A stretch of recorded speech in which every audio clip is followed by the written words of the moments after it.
मंजू श्री अभिनव ने लिखा है कि चरण स्पर्श गुरुदेव, कल रात मैंने सपने में आपको देखा, आप ध्यान में बैठे थे।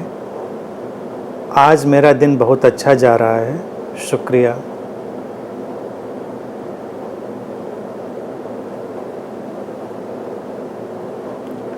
दिन रोज ही अच्छा जाना चाहिए। अच्छे की डेफिनेशन बदल दीजिए अगर अच्छे में कुछ हम अलग सोचते हैं। और सपने में क्या देखना, हम तो लाइव दिख रहे हैं सामने बैठे, इसीलिए सपनों वाला चक्कर ही छोड़ दिया।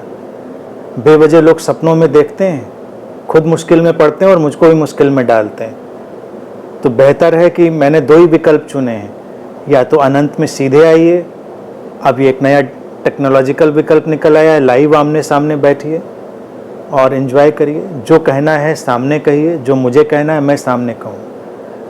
कई लोग तो कुछ मुझे कह के चले जाते थे कि सपने में आपने ये कहा था, अब मैं उनको समझाते बैठ रहा हूँ कि नहीं, मैं ऐसा नहीं कहता, मैंने ऐसा नहीं कहा होगा। कि नहीं नहीं, सपने में आपने ऐसा कहा था करने के लिए, तो मैं तो करूँगा, मैं तो करूँगी।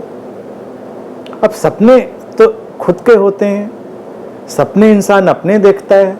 अब उसमें वो जो भी देख ले, जिम्मेदारी मेरे ऊपर डालेगा। अब सपने में जैसे देखा आपने ध्यान में बैठे हुए, तो मैं तो हमेशा ही ध्यान में रहता हूँ, बैठता तो कभी नहीं। बैठने की तो बात ही नहीं कभी। इस समय भी ध्यान ही है, बात करते हुए भी ध्यान है, ध्यान ही चल रहा है। लेकिन दूसरों को ध्यान में बैठने का सुझाव जरूर दे देता हूँ, क्योंकि अभी उनको ज़रूरत है, उनको ऐसा लगता है कि उनको बैठना चाहिए, तो उनको बता देता हूँ। लेकिन अगर तुमको सपने में देखकर खुशी मिलती है तो मुझे कोई आपत्ति नहीं, सपने में आप देखिए, खुश रहिए। लेकिन अगर सपने में कभी ये लगे किसी को कि मैंने ये कहा है, तो कृपया उससे सावधान रहिएगा। सपनों अपनों में नहीं कहता कोई। जब मैं इस तरह से आमने सामने कोई बात कहूँ, बस उस पर ध्यान दीजिएगा।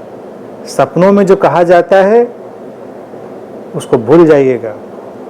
कोई काम की बात मिल जाए तो निकाल लीजिएगा, और काम की बात ना मिले तो उसमें बिल्कुल मत उलझिएगा। मैंने केवल इंटरेक्शन के दो ही विकल्प रखे हैं, या तो सीधे आमने सामने या इस तरह से आमने सामने। लेकिन सपना अगर प्रसन्नता देता है तो ठीक है, फिर चलता है।